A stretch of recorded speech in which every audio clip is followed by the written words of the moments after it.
Just weeks before the election. Listen to what then President Obama said.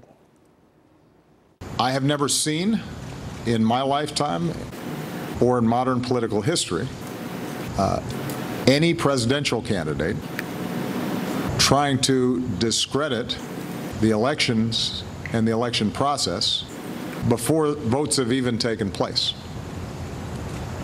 It's unprecedented.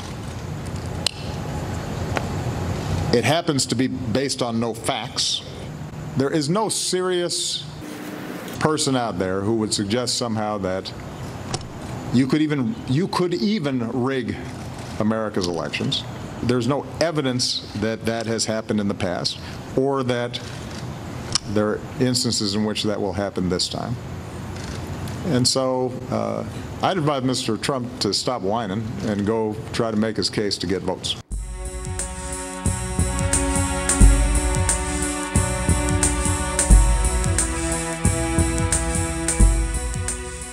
Robert Mueller's indictment clearly lays out that this Russian attempt to influence the election, it started in 2014 under Obama's watch, and he was warned, and he did nothing to stop it. Either the Obama administration was not prepared for Russia trying to interfere in our election, or his administration made a choice to ignore the threat, probably the latter. Probably because they thought Hillary was going to win. It's that simple. The real story that we have to get to the bottom of are the leaks out of the White House. There are 27 referrals, criminal referrals at DOJ looking into the leaks, including the leak of the phone conversation between Mike Flynn and the Russian ambassador. Serious national security investigations. Secondly, Uranium One, absolutely strategic level. It's hard to imagine something larger than the sale of 20% of our uranium when we have laws on the books right now, Sean, that say America must be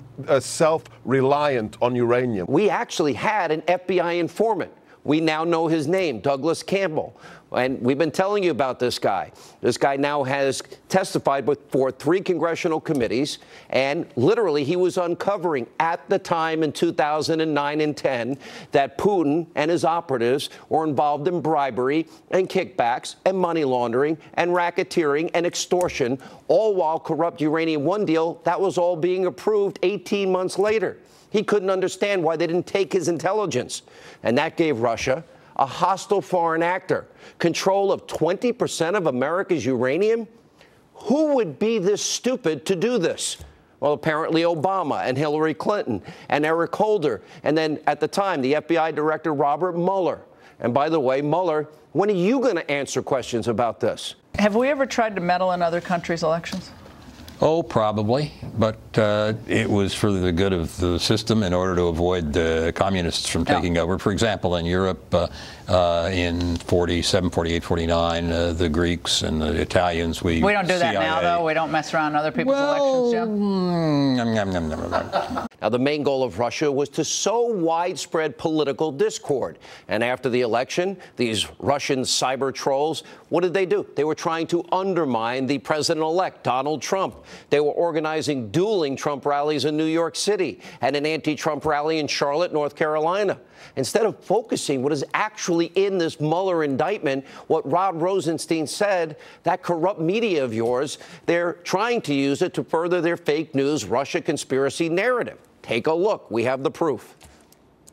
And really the goal here was simple: damage Hillary Clinton and elect Donald Trump. And these Russians allegedly went to great lengths. I think that the president has continued to abdicate responsibility here about leading the country in response to an attack on the most core fundamental part of our democracy, our free and fair elections. The Russians spent about $100,000 on Facebook ads. That compares to $81 million that the Clinton and Trump campaign spent on Facebook ads. 44% of those were before the election. 56% were after the election, where they obviously had no chance of influencing the election. And the amount of money that the Russians spent in some key states, because as you know in the indictment it talks about how the Russians became sophisticated. They learned what purple states were, and they were directing their efforts. In the state of Pennsylvania, according to Facebook, they spent $300. In Michigan, they spent $823, and in Wisconsin, they spent $1,979. The problem was all but $54 of that was before the primary. It's now obvious that the Russians were trying to interfere in our election. This is getting closer and closer and closer to the Trump inner circle. The big stuff is probably yet to come, and indeed it does seem as though Mueller is just beginning to lay the groundwork, but stay tuned for more. We are looking at the possibility that the President of the United States and those around him during an election campaign colluded with a hostile foreign power to undermine the basis of our democracy. Donald Trump is afraid. A political hurricane is out there at sea for him. We'll call it Hurricane Vladimir, if you will, the whole Russian thing. This is evidence of willingness to commit collusion.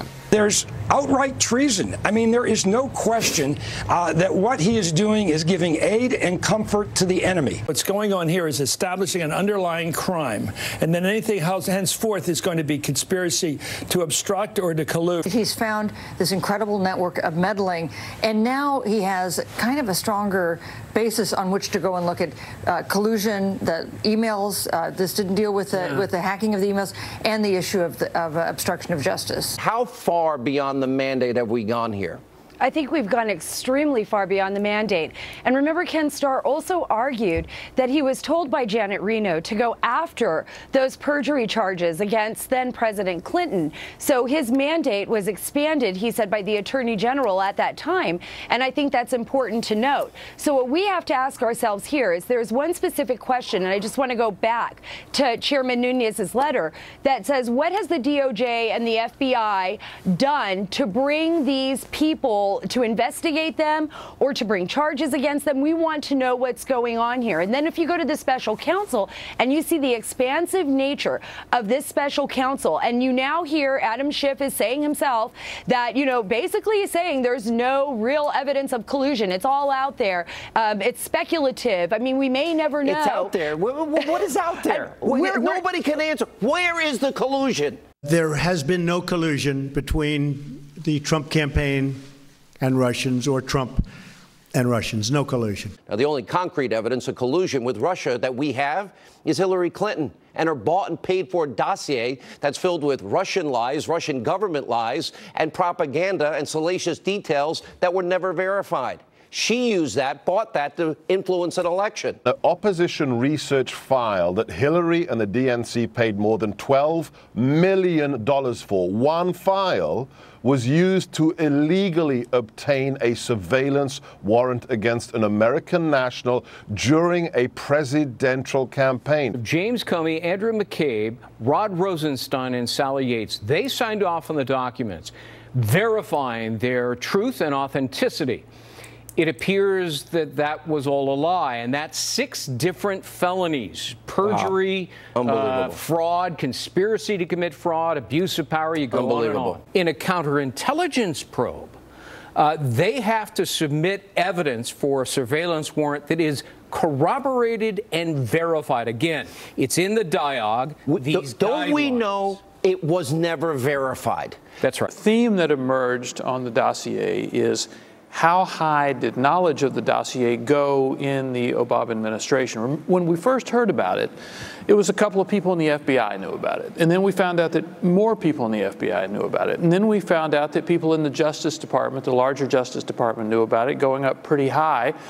And then we found out that a lot of people in the State Department knew about it. Finally, we're getting to find who's behind the curtain, and it's going to the very, very top of the last administration. We've been talking about FISA-gate or Memo-gate. We will probably end up talking about Obama-gate. Look at the facts already. I mean, John Brennan, just Google who this person is. John Brennan, in 1976, voted for Gus Hall, the Communist Party candidate for American president, and then he joins the CIA 4 years later, and then Obama eventually makes him director of the CIA, a man who voted for the Communist Party to take over America. Half of the people that were appointed by Robert Mueller were openly donors to Hillary Clinton. The family of James Comey. My wife and girls marched in the Women's March the day after President Trump's inauguration. At least my 4 daughters, probably all 5 of my kids, wanted Hillary Clinton to be the first woman president. I know my amazing spouse did. I wanted a woman president really badly, and I supported Hillary Clinton. A lot of my friends worked for her, and I was devastated when she lost. It's not just that Mrs. Comey is a Hillary voter. It's that she's in the hardest hardcore of Hillary partisans. His number 2 at the FBI, Andrew McCabe, his wife is a Democrat candidate in Virginia. It's inconceivable that the FBI and the Department of Justice would be launching a criminal investigation of a presidential candidate and spying on one of his campaign associates without high officials in the Obama administration knowing about it, probably including the president. And so the question now is, and Nunes wants the answers to it, and he's determined to get it, is who knew this? Was it Clapper and Brennan and Comey? Comey clearly knew because he was head of the FBI. There is a set of guidelines. It's a book. It's really the Bible for the FBI. They have to memorize it. It says what they can and cannot do. On the one hand, when it comes to a criminal investigation, they cannot open it unless they have articulable factual basis for it. They had none here, yet they opened the criminal probe of the Trump campaign. Obama basically turned loose the sycophants in the intelligence community and others, really to conduct all this fraudulent crap around the election to try to not have Trump be elected. And of course, it continues to this day.